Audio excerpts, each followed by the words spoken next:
Uliza swali siku nyingine. So, unataka kuniambia Atwoli amekuanga tu na hii password ametulia nayo. Mbona asipewe weta? Mbona hakupewa weta hiyo password? Tungekuwa tushaingia kwa ikulu kitambo. Huyu Mudavadi angepewa hiyo password.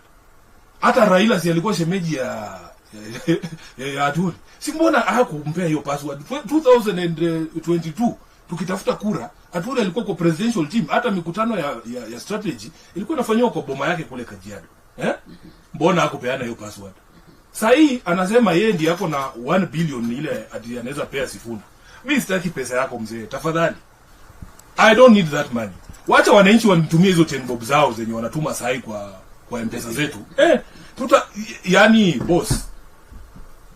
Ya kama bale I am telling you we are a different generation of leaders and we are going to do this politics differently. I would rather be indebted to 10 million Kenyans because they gave me 10 bob each than to one person who gave me 1 billion shillings. Because that's where the corruption begins. Kama unajua vizuri ati huyu jamaa mmoja ndiye alifinance, akikuja wewe ukikuwa president aseme hii reli badala iende Malaba pitisha kuisero hapo kwangu. Huwezi kataa. Yeah. Lakini kama ni hawa Kenya 10,000 milioni 10 walikutumia 10 bob, unajua uko na uwajibikaji kwa wao, sio kwa mabwanyenye hawa. Na ndio maana naomba wa Kenya, you need to free our politics from this dirty money. Kwa sababu wewe hiyo 1 billion kwanza umetoa wapi? Wafanyikazi wanalia kila mahali. How can the leader of wafanyikazi have 1 billion shillings to contribute to a campaign? Si hapo wafanyikazi wale wanalia. Wamenyanyaswa na hiyo. In fact angetuambia hiyo 1 billion anataka kuchukua kusubsidize mishahara ya wafanyikazi wale wanakatwa SHA. Wale wamekatwa na housing levy na vinya wananchi. Aseme hiyo 1 billion kwanza nataka kusema hapa sahi. Atwoli chukua hiyo 1 billion yenye ulikuwa upe Sifuna. Rudishia wafanyikazi wapate kila mtu hata kama ni shilingi 10. Kuna wale ambao wanasema you are too young to be the president. The 6th vile wanasema. Unajua kwanza mimi mtu mzima tu bwana ya mtu miaka 44 na baba ya mtu.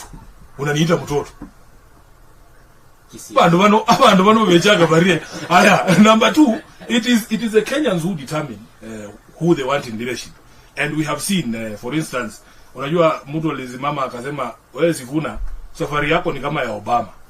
Obama alikuwa senate miaka 2. Mimi nimefanya 4. I've done twice the amount of time in the Senate that Obama did. Unaona? Na wananchi wenyewe wakikubali kwa sababu umewapa sera zako na wameona kwamba unaweza kurudisha nchi katika maadili fulani na ndio wanataka, watakuinua wenyewe. Hivi viti vyote ni vya kupewa na wananchi. Number 2, hiyo experience wanazungumzia sio experience nzuri. Na sisi hatutaki kuleta experience ya ufisadi, experience ya kunyanyasa watu katika uongozi. Hapana. Tunataka tuwe na serikali ambayo ina understand kitu inaitwa meritocracy. Ukizungumza na wafanyikazi wengi katika serikali, bwana, watu wamevunjika moyo kwa sababu unakuta kwa mfano wale ambao ni professionals kwenye ministries hizi hawapewi nafasi ya kufanya kazi zao kwa sababu unakuta boss wake hata hajasomea hiyo taaluma, hiyo kazi ambayo ameambiwa afanye ama amepewa afanye, lakini kwa sababu yeye ni kutoka kwa jamii ya rais, anajua vizuri huyu jamaa hajui chochote, hajui chochote, lakini yeye ndio boss wake. Wamefinyiliwa sana. Sisi tunataka tulete uongozi ambao si uongozi ya ujuaji. Usijifanye kama kiongozi kwamba wewe unajua kila kitu. Unaona? Kwa sababu kuna watu Kenya hii na nje za hii nchi yetu ambao wana taaluma, wanasaidia nchi zingine kusonga mbele. Kwa mfano, ukienda ati Nairobi hapa, kitu kama kufanya bus rapid transport imetushinda. Badala tujenge barabara dedicated ya basi kama vile tumeona Dar es Salaam, mwingine anaamka tu anasema tuchore line ya red kwa lane moja ya Thika Road. Ati hiyo itakuwa bus mass rapid transportation. Nimeenda Afrika Kusini, kuna kijana mdogo tena ni mbukuzwa anaitwa Wafula. Unaenda nchi ya East London unakuta boardwalk hii wametengeneza karibu na bahari, mahali ambapo familia zinakuja on Sundays kujivinjari na wameweka mandhari mzuri na ni safi. Huyo kijana hawezi rudi Nairobi kwa sababu akirudi Nairobi atajaribu kufanya kazi hapa hatapewa kwa sababu yeye ni mbugusu ama yeye ni Muluya. Ukiona CV vile baba alikuwa anasema Wafula wanazukuma kando. Wanachukua mtu mwingine wanaweka pale mwenye hajui kazi. So mimi nikiwa katika nafasi ambayo inaweza amua hatma ya nchi hii, tunataka turudishe hiyo kitu inaitwa meritocracy. ni kubali kwamba mimi kama Sifuna, mimi ni wakili, sheria najua, lakini ninaweza kuwa pia engineer wa barabara. Ati mimi ndio nachora barabara. Haiwezekani. Si kuna watu wanajua hiyo kazi. Waruhusu wafanye hiyo kazi. Siwezi kukua wewe ati kama vile Moi alikuwa anajiita mkulima number 1, wewe ndio mwalimu number 1. Hii siasa ya ujuaji hii ndio tunataka tuache nyuma. Hatutafuti 2027, munisikize vizuri sana. Hatutafuti mtu mwenye anajua kila kitu. Tunajua mtu mwenye ako humble enough kukubali kwamba kuna vitu hajui. Na akiri kwamba kuna watu wanajua hiyo kitu yeye hajui.